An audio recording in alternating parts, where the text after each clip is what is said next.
ఇప్పటికీ ప్రపంచం అంతా విస్తరించిన, ప్రత్యేకంగా మన భారతదేశంలో విస్తరించిన ఒక భయంకరమైన అబద్ధం ఏంటో తెలుసా? యేసుక్రీస్తు అని అనటంతో అనే మాట, ఆయన అమెరికా దేవుడండే, తెల్లోళ్ళ దేవుడండే, మనకు దేవుళ్ళు తక్కువయ్యా, తెల్లోళ్ళ దేవుడిని దిగుమతి చేసుకుంది. యేసు ప్రభు అంటే ఎవరో తెలియని ఒక చిన్న పిల్లోడిని అడిగిన, చెప్పండి, యేసు ప్రభు అంటంతో ఎవరంటారు? ఆయన తెల్లోళ్ళ దేవుడండి, అమెరికా దేవుడండి.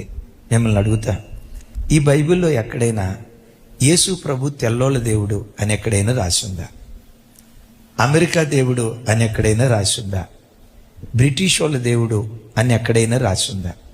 కానీ మన భారతీయులు దేని నమ్ముతున్నారు? నిజమే, నిజం చెప్పులు దొడుక్కునే లోపు అబద్ధం ప్రపంచం అంతా తిరుగుతుంది.